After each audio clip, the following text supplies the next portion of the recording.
Moshe striking the rock when he was supposed to speak to it, and Yahusha being tested by Hasatan in the desert, provides a fascinating parallel, reflecting themes of obedience, trust in Kodosh provision, and the human struggle with temptation and faith. To be clear, we have all had a Moshe moment. The circumstances around us can affect how we worship if we allow, but the scriptures call us to a perfecting of our faith, to be obedient and remain consistent. The account of Moshe striking the rock is found in Numbers 21 through 13. The Israelites were in the wilderness, complaining of thirst, questioning why they had been brought out of Egypt to die.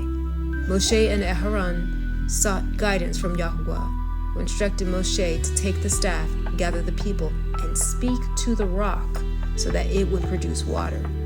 However, in his frustration with the people's constant rebellion, Moshe struck the rock twice with his staff, saying, "Listen, you rebels, must we bring you water out of this rock?" While the water still gushed out, Yahuwah rebuked Moshe and Aaron, saying, "Because you did not trust me enough to demonstrate my holiness to the Israelites, you will not bring this assembly into the land I am giving them." Numbers 20 and 12. Moshe's act of striking the rock, instead of speaking to it, demonstrated a lapse in obedience and trust. His anger and his words implied that the miracle was of his own doing rather than Yahuwah's. In Matthew 4, 1 through 11, and Luke 4, 1 through 13, Yahusha, after fasting for 40 days and nights in the wilderness, was tested by Hasatan. Each temptation targeted Yahusha's trust in and submission to the Father. The first, turn stones to bread. Hasatan challenged Yahusha to use his power to satiate his hunger.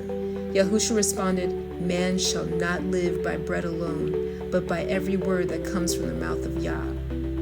This response emphasized complete reliance on Yahuwah's provision. The second, throw himself from the temple. Hasatan tempted Yahusha to test Yahuwah's protection. Yahusha replied, "Do not put Yahuwah to the test." Here, Yahusha refused to manipulate Yahuwah's promises for self-serving purposes. 3. Bow to Hasatan for worldly power. Yahusha rejected this outright, saying, "Worship Yahuwah, your Alua, and serve him alone." Yahusha upheld the centrality of devotion and obedience to Yahuwah. Throughout the testing, Yahusha demonstrated perfect submission, trust, and faith in the Father, refusing to act independently of his own will. Some comparisons and lessons are: Moshe failed to obey Yahuwah's precise command to speak to the rock, letting frustration and pride take precedence. In comparison, Yahusha perfectly obeyed the Father's will, resisting shortcuts and self-reliance. Moshe's action implied doubt or impatience with Yahuwah's method, as if striking the rock was necessary to ensure water flowed.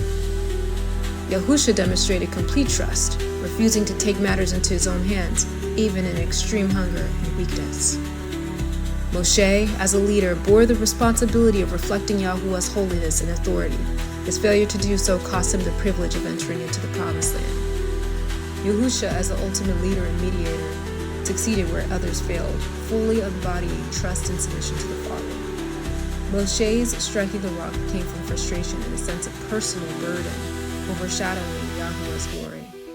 Yahusha's response to Hasatan consistently pointed back to the Father, emphasizing humility and dependence. In conclusion, Moshe and Yahusha faced similar situations that tested their obedience and trust in Yahuwah. While Moshe's failure reminds us of human frailty, Yahusha's victory highlights the possibility of perfect submission. Both stories teach us to trust Yahuwah's ways, even when they seem unconventional, or when our circumstances challenge our faith. Where Moshe fell short, Yahusha fulfilled, exemplifying the role of a perfect leader.